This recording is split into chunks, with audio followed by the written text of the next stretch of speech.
So physical, man. That physical style, it carried over to every round.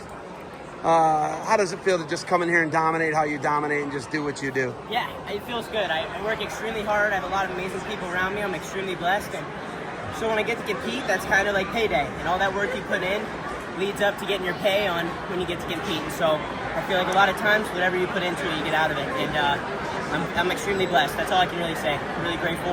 And just wrestled really hard. When you're the last match, how do you prepare knowing that there's a couple hours before you get to compete? Yeah, being the last match is a little bit more difficult than knowing exactly when you're going to be up. You don't know until basically 2 hours before the final start. So for me, it's definitely an adjustment that I'm ready for. I've been like second to last, close to the end before, but being last and like the so-called main event is an honor and it's exciting. And so I think I just rested up a little bit more.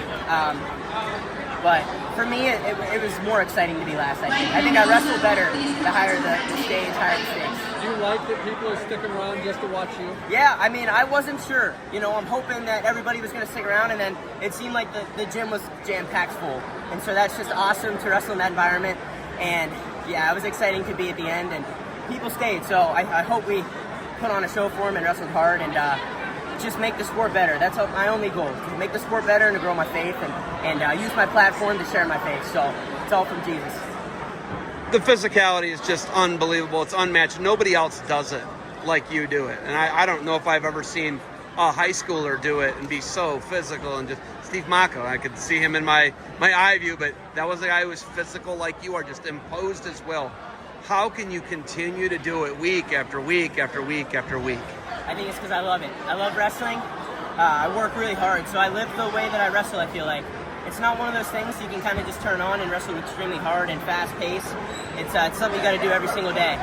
And I kind of love when the guys want to come out and try to match the pace and bang, because I know they don't live that way. And so I'm excited when people try to wrestle really hard, and that guy came out hard. So a lot of respect for him, but it's a lifestyle. What's your process week to week when you eliminate a school? How do you make that decision? It's so hard. So the whole recruiting process has been a blessing. My whole life I felt like I'm a part of everyone. Now it's like, hey, you got to choose one. And that's a really tough thing to get through.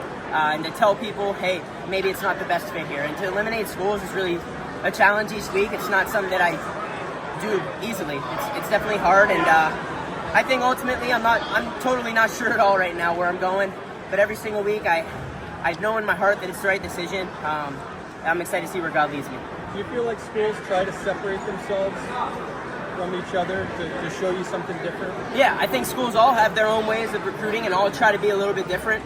I enjoy it all. Every single visit only made this harder. Every official visit I've been on, so yeah, I mean, they're all amazing. And it's going to be a really hard decision. I'm talking about it with my dad a lot, and we don't know. We don't know it all, but I know that God's going to lead me where I need to be. In some of these interviews, guys have said that they want to emulate what you're doing and branding. Do you realize the impact you're making on some of these kids? My main goal, obviously, in the sport of wrestling is to change it and do things that people have never done. I don't think anybody's ever tech followed their way through Ironman, and so I was able to do that, and maybe I'll be the first ever four-timer next year at Super 32, and I believe the third ever here. I think just being able to grow the sport and do things that people have never done is something that I really strive for, because I feel like I work that hard, and I know that, with my faith, that I can do anything. So I just want to make this sport an amazing place to be and exciting for the people, and I love this sport. Jody Stripmatter, what does he add to your career and your life? Yeah, Jody, he's been around since the beginning. I started when I was 6 years old. Really started before that. My dad took me around wrestling from the day I was born. So I know that when I went in that Young Guns room when I was 6 years old, it just clicked. It was time to roll. And I can honestly say the last 12 years has been some extremely hard work, long days. And I honestly can say I've loved every second. From the beginning, I loved the sport of wrestling. Was not forced into it. I was put into wrestling, and from day one, I loved it. Can you do me one huge favor if you have not done so far? Have you eliminated the University of Pitt Johnstown yet? No. So the university... Can you please? Explain. I love them. Yeah. I love D2 wrestling. I loved what Coach Pecora did. He was a legend. Yeah. Can you eliminate them for me, please? Well, here's where I'm at. UPJ has done so much for me. Coach Pecora, dude's a legend, and I live in the same hometown, so he's been a huge, I would say, coach in my life, but he's just always been around. He's been a guy who, you look at and you're like, man, he's a legend. And to have him right where I was growing up my whole life, it's just paying back what he's done for me. And I want UPJ to be put out there. I think it's the best D2 atmosphere situation in all of D2. And I know I'm biased. I've been training there my whole life. But I can honestly say Coach Reinhardt and all the guys at UPJ they're class acts. They live the right way. They're wrestling hard. I think they're going to have a great year. They come over and train with us from time to time pretty often, and we go with them sometimes too. So nothing but respect for them. And yeah, that's for Coach McClure. He's a legend. If you're not going to eliminate them, give me a percentage chance you go to UPJ. I don't know. We'll see. I think UPJ, again, has done a lot for me. So it's exciting to see where God will take me. I mean, I love D2. I'm not going to lie to you. I had a nephew who's a D2 All-American. I love D2. Don't get me wrong. I interviewed him last year at the NCAA tournament, but I just don't see it at D2. I'm just going to put it out there, Bo. All right, we'll see. We'll see.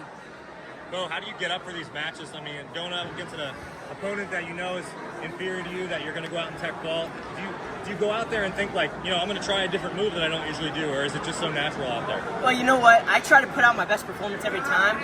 I'm not too focused on like, hey, I just want to win. I want to score points, be exciting.